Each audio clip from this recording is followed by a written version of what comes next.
The isolation ward smelled like fear and chemicals. David Hayes lay on a medical bed, his body shaking with fever that wouldn't break. 3 days ago, he had been fine, collecting samples from the forest moon below.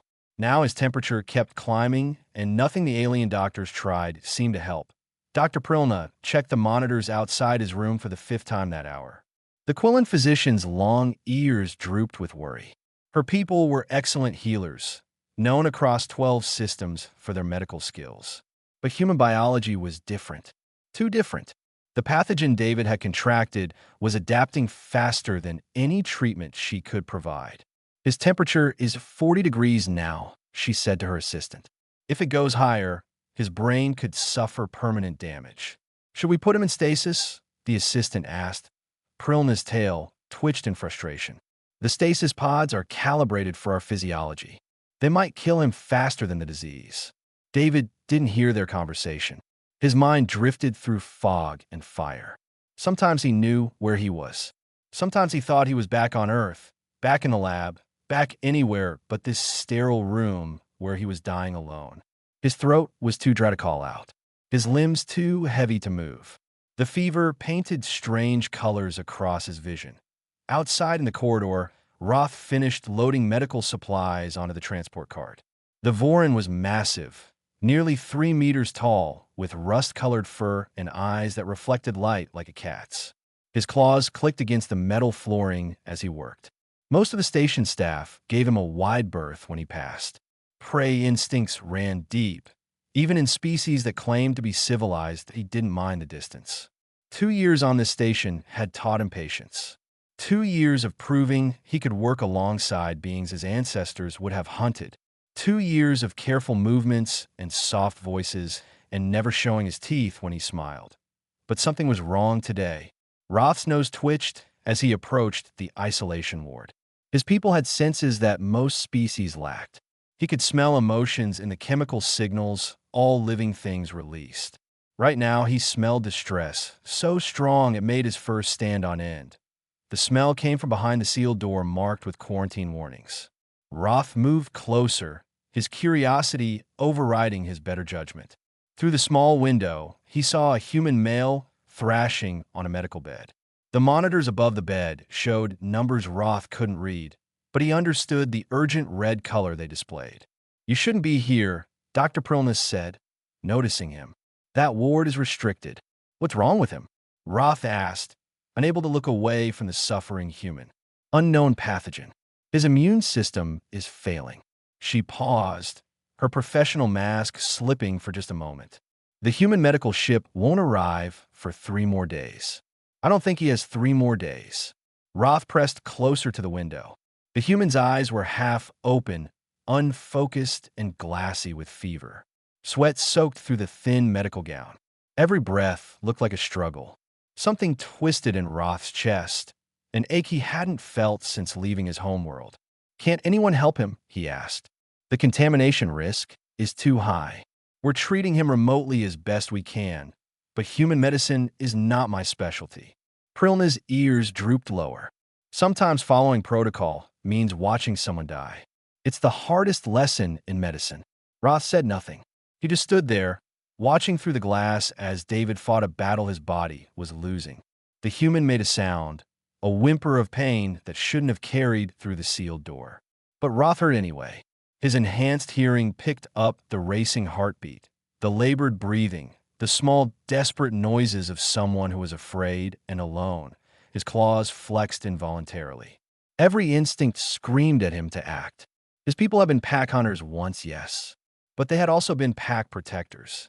The strong defended the weak. The healthy guarded the sick.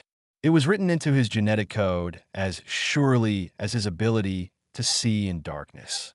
"I need to finish my deliveries," Roth said quietly, pulling himself away from the window.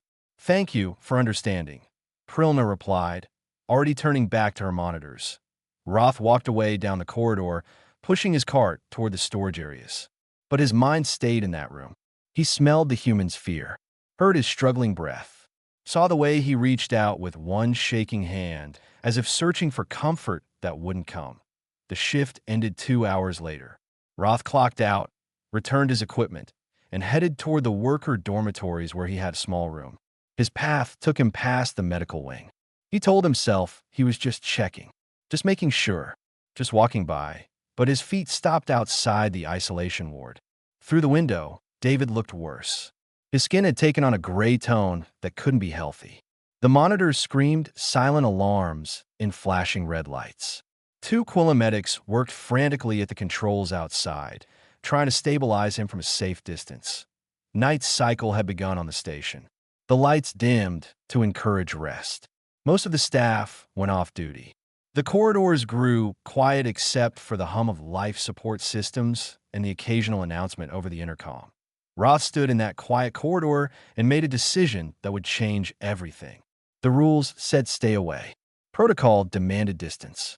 Safety required isolation, but David was dying alone behind that sealed door. And Roth couldn't walk away from that. Not anymore. Not when every fiber of his being said that someone needed protection and he was strong enough to provide it. His hand moved to the emergency access panel beside the door. His security clearance, meant for station emergencies, would open it. The question was whether he had the courage to use it. Inside the room, David's breathing grew more ragged. His hand clutched at nothing, searching for an anchor in his fever dreams. Roth made his choice. The emergency override chirped twice before the door slid open. Contamination alarms erupted immediately, their shrill warning echoing through the medical wing. Red lights flashed in rotating patterns that hurt Roth's sensitive eyes. He ignored all of it and stepped into the isolation room that David's eyes opened at the sound, fever-bright and unfocused. He saw the massive shape filling his doorway, and his breath caught. Some distant part of his burning mind recognized danger. Predator. Teeth. Claws. Run, but his body wouldn't respond. He could only watch as Roth approached the bed with careful steps. Security to medical wing immediately. Dr. Prilna's voice crackled over the intercom. Code violation in Isolation Ward 3. Repeat, code violation. Roth heard boots pounding down corridors toward his location. He had minutes at most before they arrived. Maybe seconds.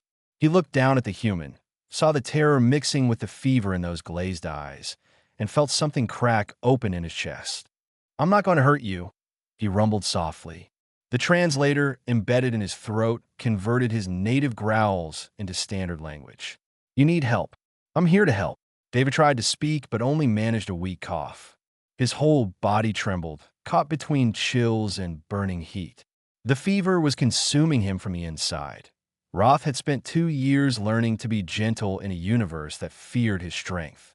Now he used every bit of that training. He placed one large hand on David's chest, feeling the racing heart underneath. The human flinched but didn't pull away. Couldn't pull away. Heat radiated from David's skin like he was burning alive. Roth's people regulated body temperature differently than most species.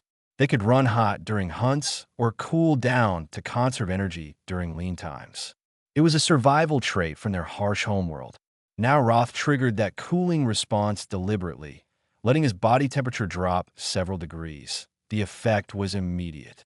David's breathing eased slightly. The trembling reduced. Roth kept his hand steady, a cool anchor against the fever storm. "What are you doing in there?" Dr. Prilna shouted through the intercom. Security guards gathered outside the door, but none wanted to enter a contaminated zone. They pressed against the window, weapons drawn but useless. "He was dying," Roth said simply. "I stopped that. You violated quarantine protocols. You could be infected now. You could spread it through the entire station." Prilna's voice shook with anger and fear. "Then seal the room better." "But I'm not leaving." Roth looked down at David, whose eyes had drifted shut again. His breathing was still labored, but no longer quite so desperate. He needed someone, needed protection. Your protocols left him alone. Protocols exist for everyone's safety. The station commander's voice cut in. He must have been summoned from his quarters. "You're putting lives at risk." "I'm saving one," Roth replied. He curled his larger body around David's bed, making his position clear. "That's all that matters right now." More security arrived. More shouting, threats of arrest and deportation and criminal charges. Roth heard it all and filed it away as irrelevant. The only thing that mattered was the fragile human under his protection. Everything else was just noise. David stirred slightly, making small sounds of distress. Roth adjusted his position, using his bulk to block the harsh alarm lights from David's face. His tail curled around the bed's edge, creating a barrier between the sick human and the chaos outside. Monitor his vital signs, Prilna ordered her staff. She had moved past outrage into clinical observation mode. I need to know if the Voron's presence affects his condition. Numbers appeared on screens outside the room. Roth couldn't read them, but he heard Prilna's sharp intake of breath. His temperature is dropping, she said quietly. Heart rate stabilizing. Brain activity showing less distress patterns. That's impossible, the commander said. I'm watching it happen. Prilna pressed closer to the monitors. The Voron's body temperature is significantly lower than baseline. He's acting as a cooling agent. And something else. The human stress hormones are decreasing. Significantly. David's hand moved slightly, fingers brushing against Roth's arm. Without thinking, Roth gently closed his clawed hand around the human's smaller one. David's fingers tightened weakly in response, holding on like a drowning man grabbing a rope. That simple gesture silenced the shouting outside. Even through the window, everyone could see what it meant. Trust. Connection. Two beings from different worlds reaching across fear and instinct to find common ground. How long will you stay in there? Prilna asked finally. Her voice had lost its edge. As long as he needs me, Roth answered. He settled more comfortably on the floor beside David's bed, his hands still holding the human's. However long that takes. The commander started to argue again, but Prilna cut him off. Look at the monitors. Whatever the Voron is doing, it's working better than anything we tried. The human's body is finally stabilizing. He broke every rule we have. The commander protested. And if he hadn't, the human would be dead by morning. Prilna turned away from the window. I'll monitor the situation. But unless something changes, we leave them alone. Sometimes medicine means knowing when to step back. The security guards lowered their weapons reluctantly. The alarm finally went silent, though the warning lights continued their rotation. The crowd outside the door gradually thinned as people returned to their duties, leaving only a skeleton crew to watch. Inside the isolation room, David's breathing continued to ease. The grip on Roth's hand never loosened, and Roth stayed exactly where he was, a massive predator standing guard over a vulnerable human, protecting him from death and fear and the loneliness of suffering alone. The night cycle deepened. But in that small room, someone finally wasn't facing the darkness by himself. For hours passed in careful silence. Roth hadn't moved from his position beside David's bed. His enhanced senses tracked every change in the human's condition. Heart rate steady now, hovering around 70 beats per minute. Breathing deep and regular. Temperature still elevated, but no longer climbing toward dangerous levels. Dr. Prilna remained at her monitoring station outside. She had sent most of her staff away, but couldn't bring herself to leave. Every medical instinct said this situation was impossible. Voron were predators. Humans were prey species. The two shouldn't be able to exist in the same space without violence or fear dominating their interaction. Yet here they were. The massive carnivore curled protectively around his charge, and the human sleeping more peacefully than he had in 3 days. David shifted slightly, a small moan escaping his lips. Immediately, Roth leaned closer, his ears swiveling forward to catch any sound of distress. The human's forehead creased with discomfort. Fever dreams still plagued him even as his body began to heal. Roth made a low rumbling sound deep in his chest. It wasn't words exactly, more like the purr of a much larger cat, a subsonic vibration that resonated through the air.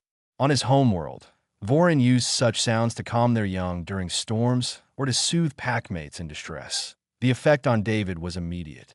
His face relaxed. The tension left his shoulders.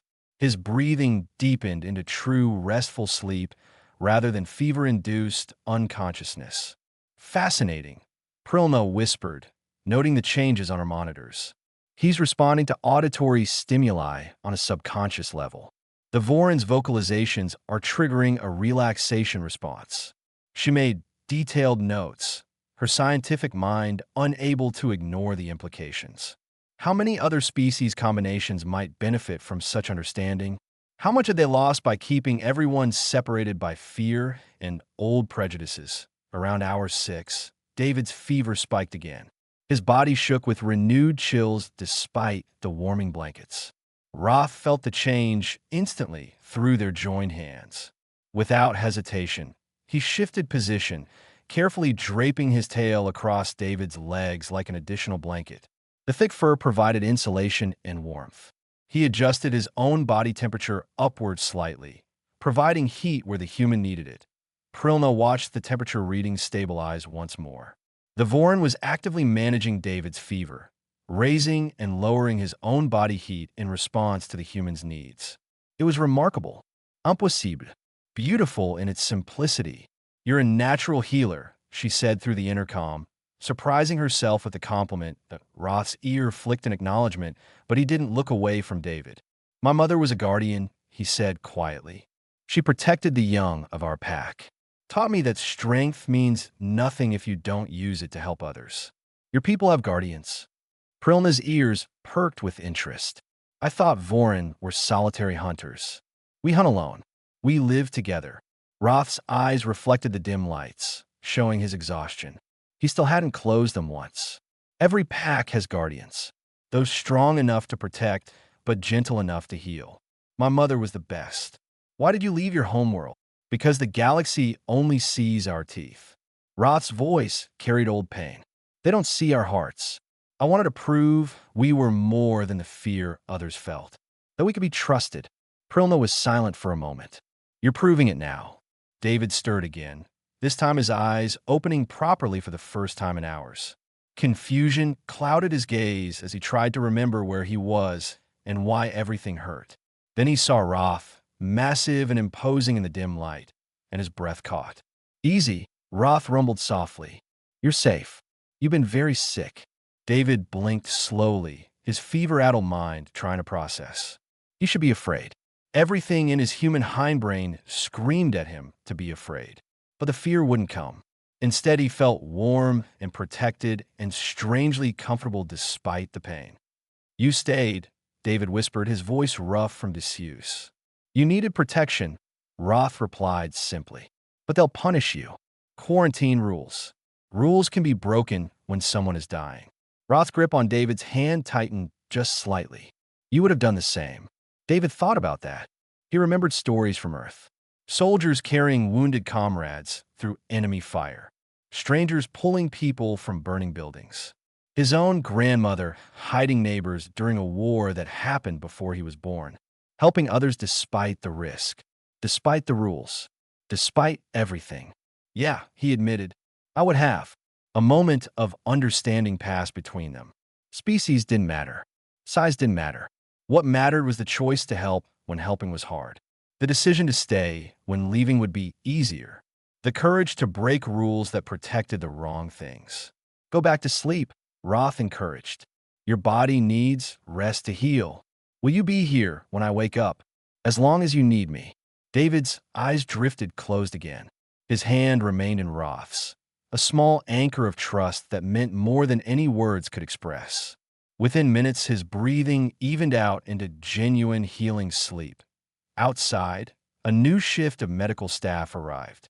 They stared through the window at the unlikely pair, whispering among themselves. Some looked afraid. Some looked amazed. A few looked thoughtful, as if long-held beliefs were beginning to crack. Dr. Prilna shooed them away. "Nothing to see here. Just a patient being cared for. Get back to work." But she stayed at her station, watching over both of them. The human fighting infection. The Voron fighting prejudice. Both of them winning, one slow hour at a time. The station's night cycle continued its march toward morning. But in that small isolation room, something more important than time was happening. Two beings were proving that compassion had no species. That protection was instinct shared by all thinking creatures. That sometimes the bravest thing you could do was simply stay. Morning cycle brought unwelcome visitors. Station Commander Walsh arrived at the isolation ward with two security officers flanking him. His expression was rigid with disapproval. Behind him, a small crowd had gathered, drawn by rumors of what happened in the night. David woke to voices arguing outside his room. His mind felt clearer than it had in days. The fog had lifted. The fire in his blood had cooled. He turned his head and saw Roth still there, still maintaining his protective vigil, though exhaustion showed in every line of the Voran's body. "You saved my life," David said softly. Roth's eyes met his. "You're worth saving. They're going to make you pay for it." "I know." Roth's tail twitched slightly. "Some prices are worth paying." The door opened. Commander Walsh entered with a breathing mask and full contamination suit, his precautions making his distrust clear. The security officers remained outside, hands on their weapons. "Mr. Hayes, I'm glad you're recovering," Walsh said, though his tone suggested he had more pressing concerns. "But we need to address what happened here." "A member of your crew saved my life," David replied. His voice was weak but firm. "That's what happened. A member of my crew violated quarantine, endangered the entire station, and showed complete disregard for established safety protocols."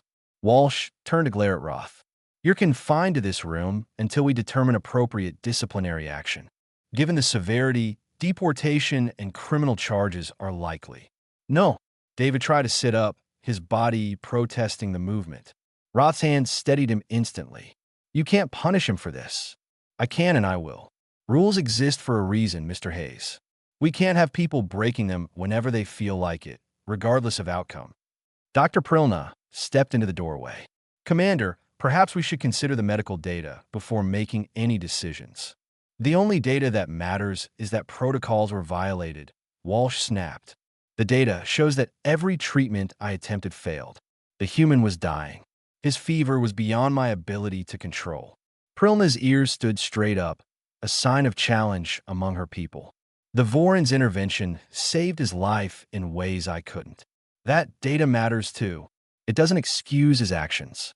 David found strength he didn't know he had left. If someone is drowning and you break a fence to reach them, is saving them wrong because you broke the fence? Or is the fence wrong for being there in the first place? Walsh's jaw tightened. "That's not the same thing." "It's exactly the same thing." David's eyes met the commander's without flinching. "Your protocols nearly killed me. Roth saved me. Which of you followed the right path?" A murmur ran through the crowd outside. David could see faces pressed against the window. Humans, Quillen, other species he couldn't name, all watching to see what would happen next. "The law is clear," Walsh insisted. "Species classifications exist for public safety. Voran are restricted from medical areas specifically because of their predatory nature." He ignored those restrictions. "My predatory nature?" Roth spoke for the first time since Walsh entered. His voice was calm, but carried an edge of challenge. "You mean the instincts that told me to protect someone vulnerable? The same instincts that kept me awake all night monitoring his condition? Those predatory instincts. You know what I mean?" "I know exactly what you mean." Roth stood slowly, his full height making the room seem smaller. "You mean I'm dangerous because of what I am? Not what I do, not what I choose. Just what I am. That's not fair," Walsh started. "Fair?" David laughed bitterly. "He broke your rules to save me and you want to deport him. How is that fair?" Dr. Prilna pulled up data on her tablet. "Commander, I've been reviewing Roth's employment record. 2 years on this station. 0 incidents. 0 complaints. Perfect performance reviews. He's been a model worker in every way. Until now," Walsh pointed out. "Until someone needed help more than rules needed following." Prilna looked at David, then at Roth. "I was wrong about him. About his species. I let fear guide my medicine instead of compassion. I nearly cost a patient his life because I was too afraid to question my assumptions." Walsh shifted uncomfortably. "Doctor, you're letting emotion cloud your judgment." "No. For the first time in a long time, I'm letting evidence guide my judgment." Prilna turned to address the crowd outside. "How many of you have worked with Roth? Interacted with him?" Slowly, hands began to rise. "A human engineer. 2 Quillen maintenance workers. A cargo specialist from a species David didn't recognize. Has he ever threatened you? Prilna asked. Ever made you feel unsafe? Head shook. A few voices called out denials. He helped me move equipment when my back was injured, the engineer said. Carried twice what any of us could lift. Never complained once. He taught my son how to tie proper safety knots, Aquilin added. Was so patient with him. More voices joined in. Stories of kindness. Examples of help freely given. A picture emerged of someone who had spent 2 years proving himself with every action, only to have it dismissed because of one moment of breaking rules to save a life. Walsh looked uncomfortable as the testimonials continued. His certainty wavered in the face of so much evidence. David pressed his advantage. You can punish him if you want. Make him an example. Show everyone that following rules matters more than saving lives. But you'll be wrong. And deep down, you know it.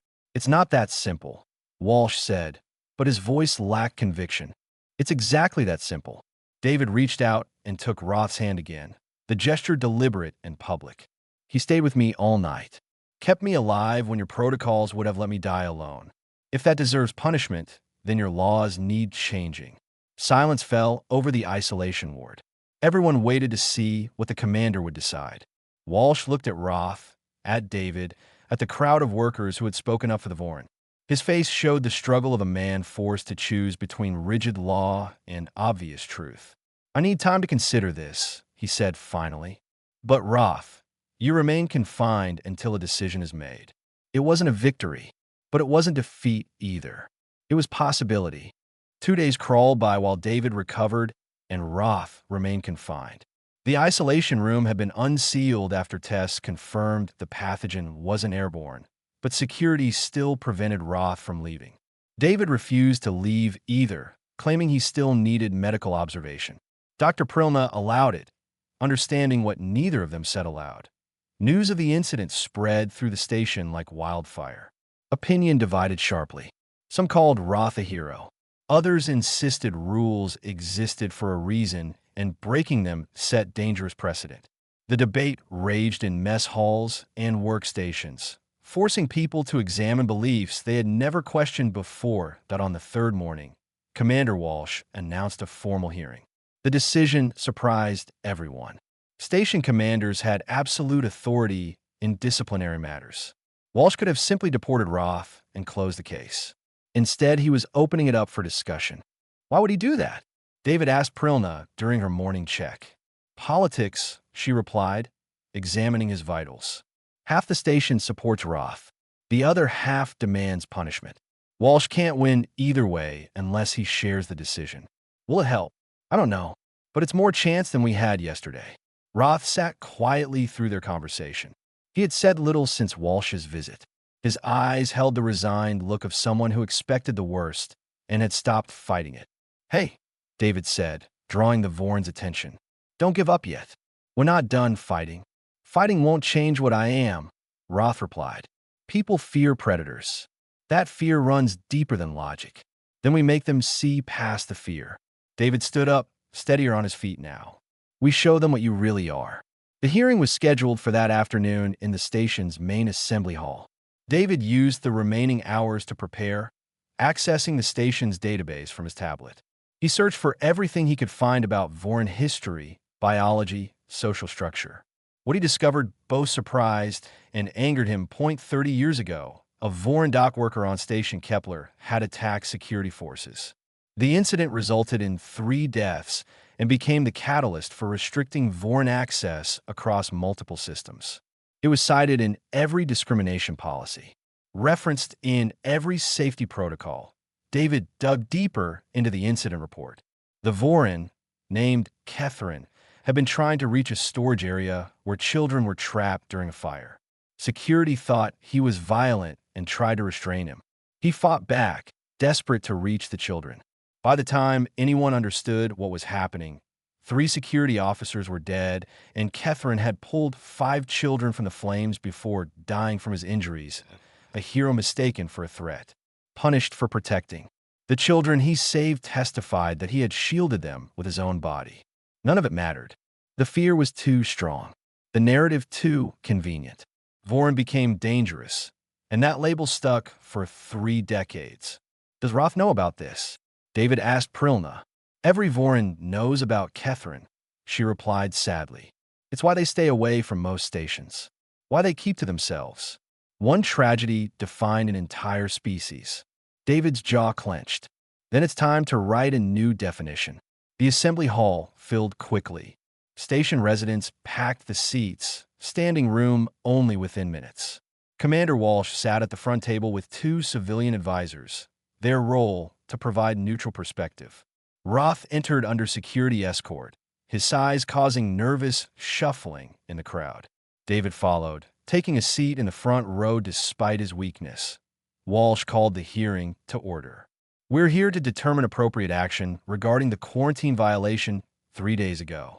Roth of the Vorin people, you stand accused of endangering station safety through deliberate protocol breach. How do you respond? Roth stood tall. Guilty. I broke your rules. I would break them again. Murmurs rippled through the crowd. Walsh's expression darkened. You admit you have no respect for station law. I have no respect for laws that prioritize procedure over life, Roth corrected. Your rules left David dying alone. That was wrong. Breaking them to help him was right. That's not your decision to make. One of the advisors interjected. Then whose decision is it? Roth's eyes swept the room. Who decides when rules become more important than the lives they're meant to protect? David stood before anyone could answer. Commander, I request permission to speak. Walsh nodded reluctantly. Proceed. David walked to the front, his movements still careful but determined. He held up his tablet. 30 years ago, a Vorin named Catherine was killed on Station Kepler. The official report says he attacked security forces. Everyone uses it to justify restricting his entire species. We're aware of the incident, Walsh said impatiently. Are you aware he was trying to save children from a fire? That the children he rescued testified he protected them with his own body? That he died a hero but was remembered as a monster? David's voice grew stronger as he spoke. We judge an entire species on one tragedy we didn't even understand correctly. He pulled up images from the old report. Testimony from the rescued children, now adults. Medical records showing Catherine's injuries were consistent with shielding others, not attacking. The truth buried under decades of fear. Roth did the same thing Catherine did, David continued. He saw someone in danger and he acted. He broke rules to save a life. If we punish him for that, we're making the same mistake we made 30 years ago. We're letting fear decide who deserves justice. The room fell silent. People looked at each other, at Roth, at the evidence displayed on screens around the hall. Species don't make heroes or monsters, David said quietly. Choices do. Roth chose to help me when he could have walked away. He chose to stay when he could have fled. He chose compassion over safety. Those are the choices that define a person, not their teeth or claws or where they evolved. Dr. Prilna stood up. I support full exoneration. Roth's actions saved a life I couldn't. He showed medical judgment that exceeded my own. If anyone should face questions, it's me for following protocols that nearly killed my patient. Others began standing. The human engineer. The Quillen parents whose son Roth had taught. Workers who had interacted with him over 2 years. One by one, testimonials of his character. Walsh raised his hand for silence. This hearing will resume tomorrow. I need time to review all testimony and evidence. Roth remains in temporary custody until then. It wasn't the answer David wanted, but it was better than immediate deportation. Tomorrow would decide everything. David barely slept that night. His body had recovered enough to leave medical care, but his mind wouldn't rest. Everything hinged on tomorrow's decision. Roth's future. The message it would send about fear versus compassion. Whether rules could change when they were proven wrong. That he visited Roth in the holding area just after dawn. The Vorin sat alone in a cell designed for beings much smaller, his large frame cramped in the limited space. Despite everything, Roth's eyes showed calm acceptance. How are you so peaceful about this? David asked through the barrier. I did what was right. The consequences belong to others now. Roth shifted position, trying to find comfort. My mother used to say that strength means carrying your choices with dignity. Fighting the outcome changes nothing. Your mother sound wise. She was. Roth's expression softened. She would have liked you. You remind me of her. Small body, fierce heart. David smiled despite his worry. I'm going to fight for you today. Just so you know. I know. That's why you remind me of her. The assembly hall filled even faster than the day before. Word had spread about David's revelations regarding Catherine. People arrived early to secure seats. The tension was thick enough to taste. Commander Walsh entered with his advisors, his face giving nothing away. Roth was brought in last, security flanking him closely. David noticed the guards seemed less hostile than before, their postures more respectful than fearful. This hearing will now conclude, Walsh announced. I've reviewed all testimony and evidence. I've also consulted with station legal counsel and medical staff. The decision before us is not simple. Rules were clearly broken, but the circumstances surrounding that violation require careful consideration. He paused, looking directly at Roth. Your actions placed yourself at risk of infection. You exposed the station to potential contamination. You ignored explicit safety protocols designed to protect everyone aboard this facility. David's heart sank. This sounded like condemnation. However, Walsh continued, your actions also save a life that our protocols were failing to protect. You've demonstrated medical judgment that exceeded our trained physicians. You showed restraint and compassion in circumstances where violence would have been easier. Most importantly, you forced us to examine whether our rules still serve their intended purpose. The commander stood. The regulations restricting Voran access to medical areas were based on the Kepler incident 30 years ago. An incident we now understand was misrepresented. Those restrictions assumed your species was inherently dangerous. You've proven that assumption false. Murmurs spread through the crowd. Hope flickered in David's chest. Therefore, all charges are dismissed, Walsh declared. Furthermore, I'm recommending a complete review of species-based access restrictions across this station. We've been operating on fear rather than evidence. That changes today. The hall erupted in noise. Some cheered. Some protested. Most simply looked shocked. Walsh raised his voice over the din. Roth, you are free to return to your duties. Additionally, I'm formally commending your actions. What you did required courage most of us lack. The willingness to risk everything for someone who needed help. That deserves recognition, not punishment. Dr. Prilna stood and began applauding. Others joined her. Within moments, half the hall was on its feet, clapping for the Voran who had broken rules to save a life. Roth looked stunned.